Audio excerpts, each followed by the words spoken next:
Hi hello ನಮಸ್ತೆ ಎಲ್ಲರಿಗೂ S P S media ಚಾನಲಿನ ಮತ್ತೊಂದು ವಿಡಿಯೋಗೆ ಸ್ವಾಗತ ಸುಸ್ವಾಗತ.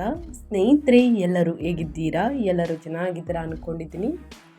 ನಾನು ಕೂಡ ತುಂಬಾ ಚೆನ್ನಾಗಿದ್ದೀನಿ. ಎಲ್ಲರೂ ಚೆನ್ನಾಗಿದ್ದೀರಾ ಅಂದ್ಕೊಂಡು ಭಾವಿಸ್ಕೊಂಡು ಇವತ್ತಿನ ಒಂದು ವಿಡಿಯೋನ ಶುರು ಮಾಡಿಬಿಡೋಣ.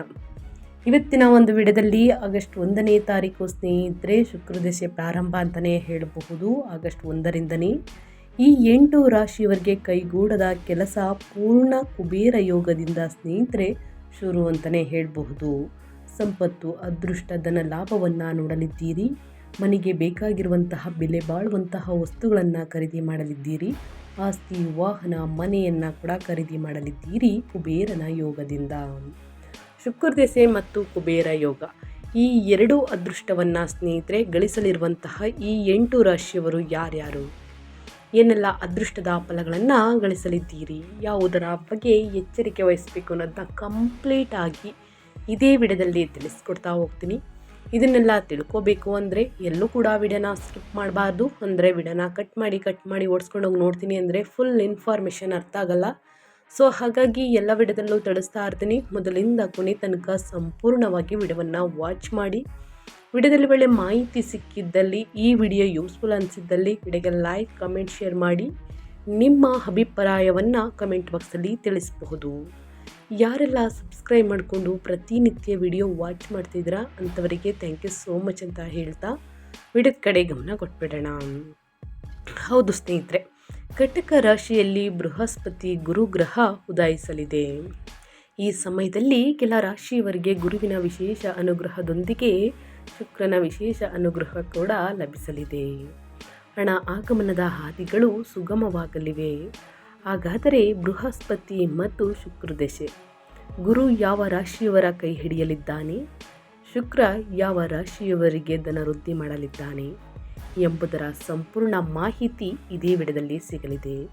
ಸೊ ಹಾಗಾಗಿ ಎಲ್ಲೂ ಕೂಡ ಸ್ಕಿಪ್ ಮಾಡ್ದೇ ಕೊನೆ ತನಕ ವಾಚ್ ಮಾಡಿ. ಈ ಅದೃಷ್ಟ ರಾಶಿ ನಿಮ್ಮ ಕುಟುಂಬದಲ್ಲಿ, ನಿಮ್ಮ ಸ್ನೇಹಿತರಲ್ಲಿ ಅಥವಾ ನಿಮ್ಮ ಹಿತೈಷಿಗಳು ಯಾರೇ ಆಗಿದ್ದರೂ ಕೂಡ ಅವ್ರಿಗೆ ವಿಡಿಯೋವನ್ನು ಶೇರ್ ಮಾಡಿ. ನಿಮ್ಮ ಕಡೆಯಿಂದ ಅದೃಷ್ಟದ ಭವಿಷ್ಯವನ್ನು ಅವರು ಕೂಡ ತಿಳ್ಕೊಂಡಂಗಾಗುತ್ತೆ.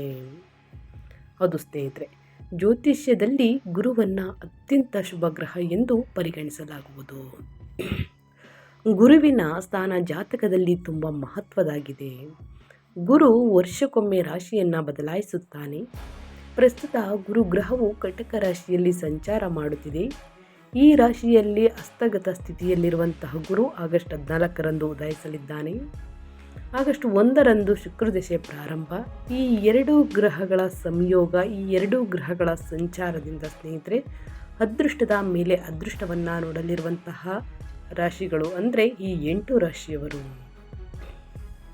ಗುರುವಿನ ಈ ಸ್ಥಿತಿ ಕೆಲ ರಾಶಿಯವರಿಗೆ ಸಾಕಷ್ಟು ಪ್ರಯೋಜನಗಳನ್ನು ನೀಡುವುದು. ಪ್ರಸ್ತುತ ದುರ್ಬಲನಾಗಿರುವಂತಹ ಗುರು ಆಗಸ್ಟ್ 1ರಿಂದನೇ ಸ್ನೇಹಿತರೆ ಬಲಗೊಳ್ಳುತ್ತವೆ. ಇದು 12 ರಾಶಿಗಳ ಮೇಲೆ ವಿಭಿನ್ನ ಪ್ರಭಾವವನ್ನು ಬೀರಬಹುದು. ಆರ್ಥಿಕ ಸ್ಥಿತಿ ತುಂಬ ಬದಲಾಗಬಹುದು. ವೃತ್ತಿ ಬೆಳವಣಿಗೆಗೆ ಗುರು ಸಂಪೂರ್ಣ ಬೆಂಬಲ ತುಂಬಲಿದ್ದಾನೆ, ಅಂದರೆ ಬಲ ತುಂಬಲಿದ್ದಾನೆ. ಇದಲ್ಲದೆ ಆದಾಯದ ಮೂಲಗಳು ಸೃಷ್ಟಿಯಾಗುವುದು. ಹಾಗಾದರೆ ಗುರು ಉದಯ ಯಾವ ರಾಶಿಯವರ ಬಾಳಲ್ಲಿ ಹೊಸ ಚೈತನ್ಯ ತರುವುದು ಎಂಬುದನ್ನು ಸಂಪೂರ್ಣವಾಗಿ ತಿಳಿಸ್ಕೊಡ್ತೀನಿ. ಇದನ್ನೆಲ್ಲ ಸಂಪೂರ್ಣವಾಗಿ ತಿಳ್ಕೋಬೇಕು. ಸಣ್ಣ ಪುಟ್ಟ ಪರಿಹಾರದಿಂದಲೇ ದೊಡ್ಡ ಸಮಸ್ಯೆಗಳೇ ನಿವಾರಣೆಯಾಗಬೇಕು ಅಂದರೆ ಮೊದಲಿಂದ ಕೊನೆ ತನಕ ಸಂಪೂರ್ಣವಾಗಿ ವಿಡಿಯೋವನ್ನು ವಾಚ್ ಮಾಡಿ. ವಿಡಿಯೋದಲ್ಲಿ ಒಳ್ಳೆ ಮಾಹಿತಿ ಸಿಕ್ಕಿದ ತಕ್ಷಣ ಲೈಕ್ ಮಾಡಿ, ಸಬ್ಸ್ಕ್ರೈಬ್ ಮಾಡ್ಕೊಳ್ಳಿ. ಇದೇ ರೀತಿ ಪ್ರತಿನಿತ್ಯ ನಿಮ್ಮ ರಾಶಿ ಭವಿಷ್ಯವನ್ನು ತಿಳಿಸ್ಕೊಡ್ತಾ ಹೋಗ್ತೀನಿ ಅಂತ ಹೇಳ್ತಾ, ಮೊದಲನೇದಾಗಿ ಮಿಥುನ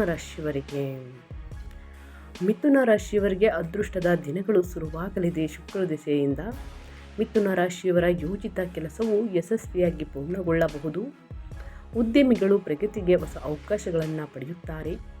ನೀವು ಹೊಸ ಹೂಡಿಕೆಗಳನ್ನು ಮಾಡಲು ಯೋಜಿಸುತ್ತಿದ್ದರೆ ಈ ಸಮಯ ಅನುಕೂಲಕರವಾಗಿರುತ್ತದೆ. ನೀವು ಕೆಲಸದಲ್ಲಿ ಉನ್ನತ ಅಧಿಕಾರಿಗಳಿಂದ ಉತ್ತಮ ಪ್ರಶಂಸೆಯನ್ನು ಪಡೆಯುತ್ತೀರಿ. ಕೆಲವು ಜನರಿಗೆ ಬಡ್ತಿ ಸಿಗಬಹುದು. ಮಿಥುನ ರಾಶಿಯವರ ಕೆಲಸದಲ್ಲಿನ ಸಮಸ್ಯೆಗಳು ಕೊನೆಗೊಳ್ಳುತ್ತವೆ. ನೀವು ಹಿರಿಯರ ಸಲಹೆಯನ್ನು ಅನುಸರಿಸಿದರೆ ನೀವು ಉತ್ತಮ ಯಶಸ್ಸನ್ನು ಕಾಣಬಹುದು. ಆದಾಯದಲ್ಲಿನ ಅಡಚಣೆಗಳು ದೂರವಾಗುತ್ತವೆ. ಅನೇಕ ಹೊಸ ಮೂಲಗಳಿಂದ ಹಣ ಹರಿದು ಬರುತ್ತದೆ. ನೀವು ವೃತ್ತಿ ಜೀವನದಲ್ಲಿ ನೀವು ಉತ್ತಮ ಪ್ರಗತಿಯನ್ನು ಕಾಣಲಿದ್ದೀರಿ. ಮಿಥುನ ರಾಶಿಯವರಿಗೆ ಪ್ರಗತಿಗೆ ಹೊಸ ಅವಕಾಶಗಳು ಸಿಗುವಂತಹ ಸಮಯ. ಆಗಸ್ಟ್ 1ರಿಂದನೇ ಶುಕ್ರ ದಶೆ ಪ್ರಾರಂಭ ಅಂತಲೂ ಕೂಡ ಹೇಳಿದ್ದೀನಿ. ನಿಮ್ಮೆಲ್ಲ ಕಾರ್ಯಗಳು ಯಶಸ್ವಿಯಾಗಿ ದುಪ್ಪಟ್ಟು ಧನಲಾಭವನ್ನು ತಂದುಕೊಡುತ್ತವೆ. ನೀವು ಹೊಸ ಮನೆ ಅಥವಾ ವಾಹನವನ್ನು ಖರೀದಿಸುವ ಬಗ್ಗೆ ಯೋಚಿಸುತ್ತಿದ್ದರೆ ಈ ಸಮಯದಲ್ಲಿ ನೀವು ಅದಕ್ಕಾಗಿ ಅವಕಾಶಗಳನ್ನು ಪಡೆಯಬಹುದು. ನಿಮ್ಮ ಸಂಗಾತಿಯೊಂದಿಗಿನ ಸಂಬಂಧ ಉತ್ತಮವಾಗಿರುತ್ತದೆ.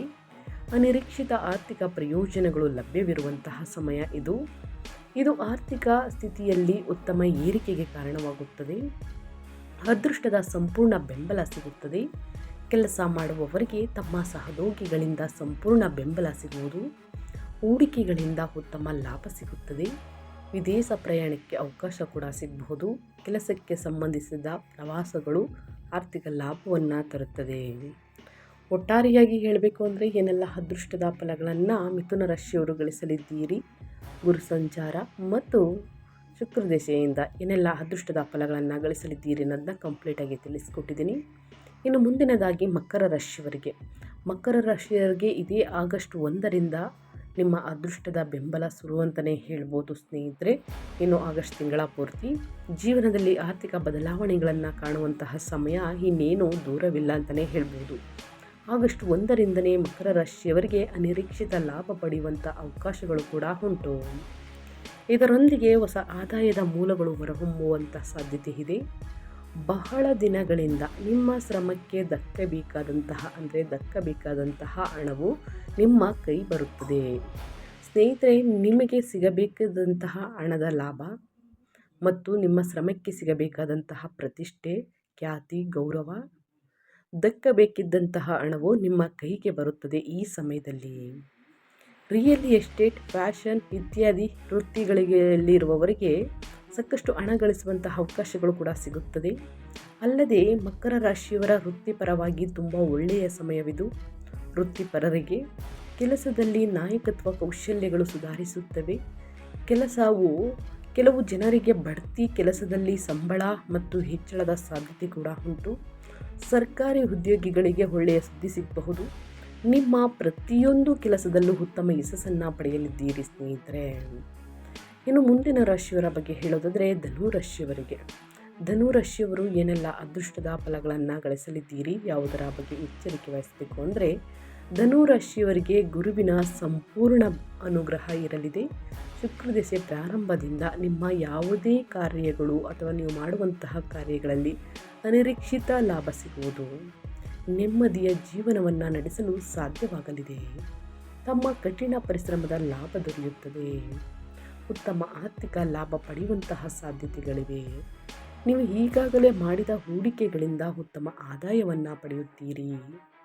ಕೆಲಸದಲ್ಲಿ ನೀಡಿದ ಕೆಲಸವನ್ನು ನೀವು ಯಶಸ್ವಿಯಾಗಿ ಪೂರ್ಣಗೊಳಿಸುವಂಥ ಅವಕಾಶಗಳು ಸಿಗಬಹುದು. ನಿಮ್ಮ ಆರ್ಥಿಕ ಪರಿಸ್ಥಿತಿ ಬಲಗೊಳ್ಳುತ್ತದೆ. ನೆಮ್ಮದಿಯ ಜೀವನವನ್ನು ನಡೆಸಲು ಸಾಧ್ಯವಾಗುವುದು. ಸ್ವಂತ ಹುದ್ದೆ ಇರುವವರಿಗೆ ಲಾಭ ಸಿಗಲಿದೆ. ಮನೆಯಲ್ಲಿ ದೀರ್ಘಕಾಲದಿಂದ ನಿಂತು ಹೋಗಿದ್ದಂತಹ ಶುಭ ಕಾರ್ಯಗಳು ಶುರುವಾಗಲಿದೆ. ಇದು ನಿಮ್ಮ ಜೀವನದ ನೆಮ್ಮದಿಯನ್ನು ವಾಪಸ್ಸು ತರುವುದು ಅಂತಲೇ ಹೇಳಬಹುದು. ಅದೇ ರೀತಿ ಈ ರಾಶಿಯವರಿಗೆ ಅಂದರೆ ಮಕರ ರಾಶಿಯವರಿಗೆ ಗುರುವಿನ ಧನು ರಾಶಿಯವರಿಗೆ ಸಂಪೂರ್ಣ ಕೃಪೆ ಇರುವುದು. ನೀವು ಮಾಡುವ ಕೆಲಸದಲ್ಲಿ ನಿಮ್ಮ ಬಲ ಹೆಚ್ಚಾಗುವುದು. ನಿಮ್ಮ ಶ್ರಮವನ್ನು ನಿಮ್ಮ ಮೇಲಧಿಕಾರಿಗಳು ಹಾಗೂ ಸಹೋದ್ಯೋಗಿಗಳು ಗುರುತಿಸುತ್ತಾರೆ. ಆರ್ಥಿಕ ಸ್ಥಿತಿಯಲ್ಲಿ ಬದಲಾವಣೆಗಳು ಕಂಡುಬರುವುದರಿಂದ ನಿಮ್ಮ ಹಣಕಾಸಿನ ಚಿಂತೆಗಳು ಮಾಯವಾಗಲಿದೆ. ಹಣ ಆಗಮನಕ್ಕಿದ್ದ ಹಾದಿಗಳು ಸುಲಭವಾಗುತ್ತವೆ. ನೆಮ್ಮದಿಯ ಜೀವನವನ್ನು ನೀವು ನಡೆಸಲಿದ್ದೀರಿ. ಮನೆಯ ವಾತಾವರಣ ಸುಧಾರಣೆ ಕಾಣುವುದು. ಆರ್ಥಿಕ ಸ್ಥಿತಿಯನ್ನು ಬದಲಾವಣೆಗಳು ನೆಮ್ಮದಿಯನ್ನು ತರುತ್ತವೆ.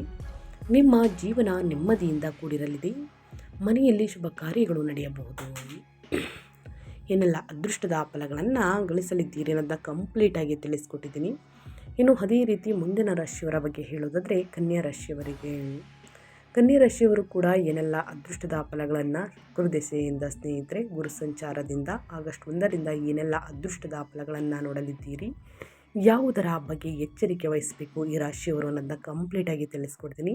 ಇವಾಗೆಲ್ಲೂ ಕೂಡ ಸ್ಕಿಪ್ ಮಾಡ್ತೀನಿ, ಕೊನೆಯ ತನಕ ವಾಚ್ ಮಾಡಿ, ಒಳ್ಳೆಯ ಮಾಹಿತಿ ಸಿಗಲಿದೆ ಸ್ನೇಹಿತರೆ. ಇನ್ನೂ ಕೂಡ ವಿಡಿಯೋಗೆ ಲೈಕ್ ಮಾಡಿಲ್ಲ ಅಂದರೆ ದಯವಿಟ್ಟು ಲೈಕ್ ಮಾಡಿ, ಸಬ್ಸ್ಕ್ರೈಬ್ ಮಾಡ್ಕೊಳ್ಳಿ, ನಿಮ್ಮ ಅಭಿಪ್ರಾಯವನ್ನು ತಿಳಿಸಿ.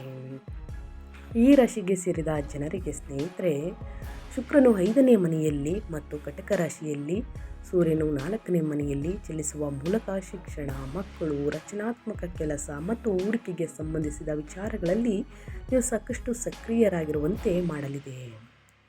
ಈ ಸಂದರ್ಭದಲ್ಲಿ ಕನ್ಯಾ ರಾಶಿಯವರಿಗೆ ಸ್ಪರ್ಧಾತ್ಮಕ ಪರೀಕ್ಷೆಗೆ ತಯಾರಿಯನ್ನು ನಡೆಸುತ್ತಿರುವಂತಹ ವಿದ್ಯಾರ್ಥಿಗಳು, ಕಲೆಯಲ್ಲಿ ತೊಡಗಿಸಿಕೊಂಡವರು ಮತ್ತು ಕಂಟೆಂಟ್ ಕ್ರಿಯೇಟರ್ಸ್ಗಳು ತಮ್ಮ ಪ್ರತಿಭೆಯನ್ನು ಪ್ರದರ್ಶಿಸಲು ಉತ್ತಮ ಅವಕಾಶಗಳನ್ನು ಗಳಿಸಲಿದ್ದಾರೆ. ಹಾಗೆ ಈ ಅವಧಿಯಲ್ಲಿ ಕನ್ಯಾ ರಾಶಿಗೆ ಸೇರಿದ ಜನರು ಶುಭ ಫಲವನ್ನು ಪಡೆಯುವಂತಹ ಸಂಭವವಿದೆ. ಜೊತೆಗೆ ಈ ಅವಧಿಯಲ್ಲಿ ಭಾವನೆಗಳಿಗೆ ಒಳಗಾಗಿ ಯಾವುದೇ ರೀತಿಯ ಹೂಡಿಕೆಯನ್ನು ಮಾಡಬೇಡಿ. ಹಾಗೆಯೇ ರವಿವಾರದಂದು ಅಂದರೆ ಭಾನುವಾರದಂದು ಸೂರ್ಯ ಮಂತ್ರವನ್ನು ಪಠಿಸಿ, ಶುಕ್ರವಾರದಂದು ಸುಗಂಧಯುಕ್ತ ಪುಷ್ಪವನ್ನು ಅರ್ಪಿಸಿ, ಗುರುವಾರ ಗುರುಶೋತ್ರವನ್ನು ಹೇಳುವುದರಿಂದ ನಿಮ್ಮ ಜೀವನದಲ್ಲಿರುವ ಕಷ್ಟ, ಸಮಸ್ಯೆ, ಅಡಚಣೆ, ತೊಂದರೆ ಏನೇ ಇದ್ದರೂ ಕೂಡ ಸಂಪೂರ್ಣವಾಗಿ ನಿವಾರಣೆಯಾಗಲಿದೆ. ಹಾಗಾಗಿ ಈ ಒಂದು ಪರಿಹಾರವನ್ನು ತಪ್ಪದೇ ಮಾಡಿ, ಸಮಸ್ಯೆಗಳು ಕ್ರಮೇಣವಾಗಿ ಕಡಿಮೆಯಾಗಲಿದೆ ಅಂತ ಹೇಳ್ತಾ, ಇನ್ನು ಮುಂದಿನ ರಾಶಿಯವರ ಬಗ್ಗೆ ಹೇಳೋದಾದರೆ ಕಟಕ ರಾಶಿಯವರಿಗೆ ಗುರುವಿನ ಸಂಚಾರ, ಶುಕ್ರನ ಸಂಚಾರ ಎರಡೂ ಕೂಡ ಅದೃಷ್ಟದ ಫಲವನ್ನು ನೀಡುವಂತಹ ಸಂಚಾರ ಅಂತಲೇ ಹೇಳ್ಬೋದು. ಇನ್ನು ಸೂರ್ಯನ ಸ್ಥಿತಿಯು ನಿಮ್ಮ ಆತ್ಮವಿಶ್ವಾಸವನ್ನು ಮೊದಲಿಗಿಂತ ಇನ್ನಷ್ಟು ಬಲಪಡಿಸುವುದು ಕಟಕ ರಾಶಿಯವರಿಗೆ. ಶುಕ್ರನು ನಿಮ್ಮ ಜಾತಕದ 2ನೇ ಮನೆಯಲ್ಲಿ ಚಲಿಸುವ ಕಾರಣ ಧನ ಸಂಪತ್ತು, ಮಾತು ಮತ್ತು ಕುಟುಂಬದ ವಿಚಾರಗಳಲ್ಲಿ ನೀವು ಸಕ್ರಿಯರಾಗಿರುವಂತೆ ನೋಡಿಕೊಳ್ಳಲಿದೆ. ಹಾಗೆ ಸಂಬಳದಲ್ಲಿ ವೃದ್ಧಿ, ಹೊಸ ಯೋಜನೆ, ವ್ಯಾಪಾರ ವಿಸ್ತರಣೆ ಅಥವಾ ಆದಾಯದ ಮಾರ್ಗಗಳಿಗಾಗಿ ಹುಡುಕಾಟದಲ್ಲಿದ್ದರೆ ಈ ಯೋಗವು ನಿಮಗೆ ಅನುಕೂಲಕರವಾಗಿರುವುದರೊಂದಿಗೆ ಉತ್ತಮ ಅವಕಾಶಗಳನ್ನು ಕರುಣಿಸುವುದು. ವಿಶೇಷವಾಗಿ ಈ ಸಂದರ್ಭದಲ್ಲಿ ಕಟಕ ರಾಶಿಗೆ ಸೇರಿದ ಜನರು ತಮ್ಮ ಯೋಗ್ಯತೆಗೆ ಅನುಗುಣವಾಗಿ ತಮ್ಮ ಕಠಿಣ ಪರಿಶ್ರಮದಿಂದ ಅನುಕೂಲಕರ ಸಮಯವನ್ನು ಹೊಂದಲಿದ್ದೀರಿ ಸ್ನೇಹಿತರೆ. ಈ ಸಂದರ್ಭದಲ್ಲಿ ನೀವು ಪ್ರತಿದಿನ ಸೂರ್ಯನಿಗೆ ನೀರನ್ನು ಅರ್ಪಿಸಬಹುದು ಮತ್ತು ಶುಕ್ರವಾರದಂದು ಅಗತ್ಯವಿರುವ ಮಹಿಳೆಯರ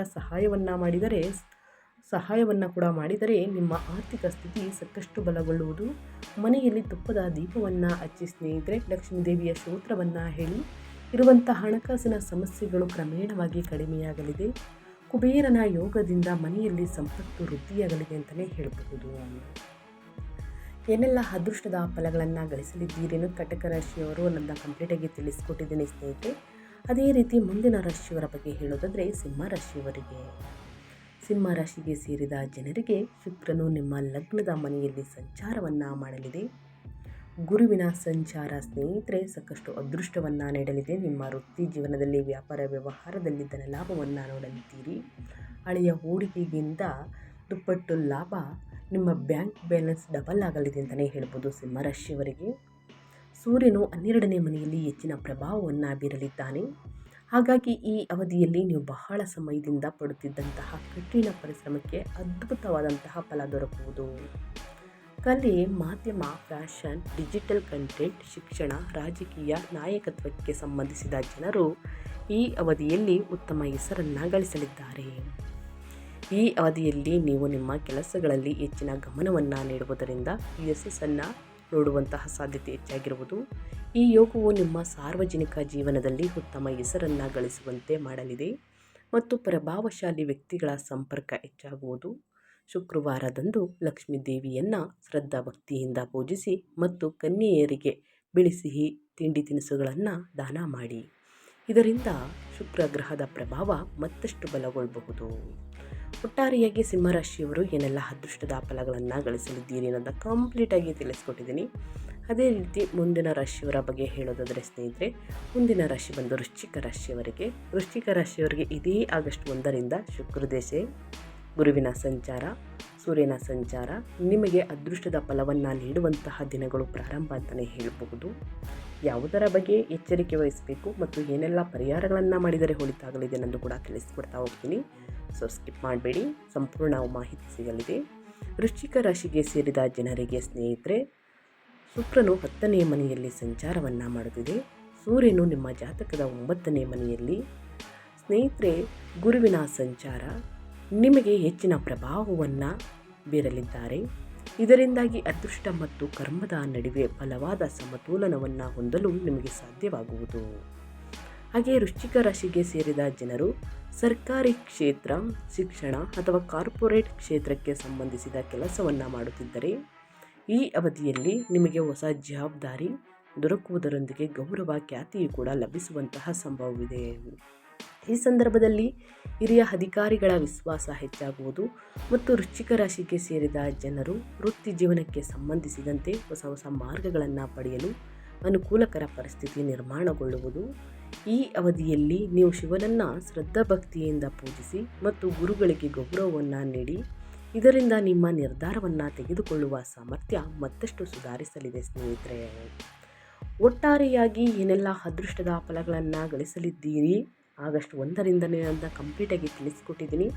ಅದೇ ರೀತಿ ಮುಂದಿನ ರಾಶಿಯವರ ಬಗ್ಗೆ ಹೇಳೋದಾದರೆ ಮೀನರಾಶಿಯವರು ಏನೆಲ್ಲ ಅದೃಷ್ಟದ ಫಲಗಳನ್ನು ಗಳಿಸಲಿದ್ದೀರಿ ಸ್ನೇಹಿತರೆ ಅನ್ನೋದನ್ನು ನೋಡೋದಾದರೆ, ಮೀನರಾಶಿಗೆ ಸೇರಿದ ಜನರಿಗೆ ಸೂರ್ಯನು ನಿಮ್ಮ ಜಾತಕದ 5ನೇ ಮನೆ ಮತ್ತು ಶುಕ್ರನು 6ನೇ ಮನೆಯಲ್ಲಿ ಚಲಿಸುವ ಕಾರಣ ಗುರುವಿನ ಬೆಂಬಲ ಇರುವುದರಿಂದ ಕೆಲಸದ ಸ್ಥಳದಲ್ಲಿ ಸ್ಪರ್ಧಾತ್ಮಕ ಪರೀಕ್ಷೆ ಮತ್ತು ದಿನನಿತ್ಯದ ಕೆಲಸಗಳಲ್ಲಿ ನೀವು ಸಾಕಷ್ಟು ಸಕ್ರಿಯರಾಗಿವಿರಿ. ಹಾಗೆ ಬಹಳ ಸಮಯದಿಂದ ಕೆಲಸವನ್ನು ಬದಲಾಯಿಸಬೇಕು ಎಂದು ಯೋಚಿಸುತ್ತಿದ್ದರೆ ಅಥವಾ ಹೊಸ ಜವಾಬ್ದಾರಿ ಅಥವಾ ಯಾವುದೇ ರೀತಿಯ ಯೋಜನೆಗಳಲ್ಲಿ ಶುಭ ಫಲಿತಾಂಶದ ನಿರೀಕ್ಷೆಯಲ್ಲಿದ್ದರೆ ಈ ಪರಿಸ್ಥಿತಿಯು ನಿಮ್ಮ ಪರವಾಗಿರಲಿದೆ. ಹಾಗಾಗಿ ಈ ಶುಭಯೋಗದಿಂದಾಗಿ ಮೀನರಾಶಿಗೆ ಸೇರಿದ ಜನರು ಕೆಲಸವನ್ನು ಮಾಡುವ ಶೈಲಿ ಮತ್ತು ರಚನಾತ್ಮಕ ಆಲೋಚನೆಗಳು ಸಾಕಷ್ಟು ವೃದ್ಧಿಯಾಗುವಂತಹ ಸಂಭವ ಇರುವುದು. ಜೊತೆಗೆ ಮೀನರಾಶಿಗೆ ಸೇರಿದ ಜನರು ಸಣ್ಣ ಪುಟ್ಟ ವಿಚಾರಗಳನ್ನು ನಿರ್ಲಕ್ಷಿಸುವುದರಿಂದ ಲಾಭ ಕಡಿಮೆಯಾಗುವುದು. ಹಾಗಾಗಿ ಹೆಚ್ಚಿನ ಕಾಳಜಿ ವಹಿಸಿ. ಹಾಗೆ ಈ ಸಂದರ್ಭದಲ್ಲಿ ವಿಷ್ಣು ದೇವನನ್ನು ಶ್ರದ್ಧಾಭಕ್ತಿಯಿಂದ ಪೂಜಿಸಿ ಮತ್ತು ಕೆಲಸದ ಸ್ಥಳದಲ್ಲಿ ಹೆಚ್ಚಿನ ಗಮನವನ್ನು ನೀಡುವುದು ಬಹಳ ಮುಖ್ಯ. ನೀವು ಕೂಡ ಗುರು ಸ್ತೋತ್ರವನ್ನು ಹೇಳಿ. ಶುಕ್ರವಾರದಂದು ಲಕ್ಷ್ಮೀ ದೇವಿಯ ಸ್ತೋತ್ರವನ್ನು ಹೇಳುತ್ತಾ ತುಳಸಿ ಗಿಡದ ಬಳಿ ತುಪ್ಪದ ದೀಪವನ್ನು ಹಚ್ಚಿಸಿ. ಖಂಡಿತವಾಗಿಯೂ ಮನೆಯಲ್ಲಿ ಆರ್ಥಿಕ ಸಂಪತ್ತು ಹೆಚ್ಚಳವಾಗಲಿದೆ. ಮನೆಯಲ್ಲಿ ಸುಖ, ಸಂಪತ್ತು, ನೆಮ್ಮದಿ, ಸಕಾರಾತ್ಮಕ ಪಾಸಿಟಿವ್ ವೈಬ್ಸನ್ನು ನೋಡಲಿದ್ದೀರಿ ಅಂತಲೇ ಹೇಳ್ಬೋದು. ಏನೇ ನೆಗೆಟಿವ್ಸ್ ಇದ್ರೂ ಹೊರ ಹೋಗಲಿದೆ. ಸೊ ಹಾಗಾಗಿ ಸಂಜೆಯ ಸಮಯದಲ್ಲಿ ದೀಪವನ್ನು ಹಚ್ಚಿ ಲಕ್ಷ್ಮೀ ಸ್ತೋತ್ರವನ್ನು ಹೇಳಿ ಯಾವುದಾದ್ರೂ ಅಂತ ಹೇಳ್ತಾ ನಾನು ವಿಡಿಯೋವನ್ನು ಎಂಡ್ ಮಾಡ್ತಾ ಇದ್ದೀನಿ. ಇವತ್ತಿನ ಒಂದು ವಿಡಿಯೋದಲ್ಲಿ ಸಂಪೂರ್ಣ ಮಾಹಿತಿ ಸಿಕ್ಕಿದ್ದಲ್ಲಿ, ಈ ವಿಡಿಯೋ ಯೂಸ್ಫುಲ್ ಅನಿಸಿದ್ದಲ್ಲಿ ವಿಡಿಯೋಗೆ ಲೈಕ್ ಮಾಡೋದನ್ನ ಮರೆತಿದ್ರೆ ಲೈಕ್, ಕಮೆಂಟ್, ಶೇರ್ ಮಾಡಿ ನಿಮ್ಮ ಅಭಿಪ್ರಾಯವನ್ನು ತಿಳಿಸಿ. ನಿಮಗೂ ಮತ್ತು ನಿಮ್ಮ ಕುಟುಂಬಕ್ಕೆ ತುಂಬಾ ಒಳ್ಳೆಯದಾಗಲಿ. ಶನಿದೇವರ ಆಶೀರ್ವಾದ, ಶುಕ್ರಬಲ, ಗುರುಬಲ ಎರಡೂ ಕೂಡ ಸಿಗಲಿ ಅಂತ ಹೇಳ್ತಾ ಮತ್ತೊಂದು ವಿಡಿಯೋ ಜೊತೆ ಮತ್ತೊಂದು ಹೊಸ ಭವಿಷ್ಯದಲ್ಲಿ ಸಿಗ್ತೀನಿ. Thank you for watching.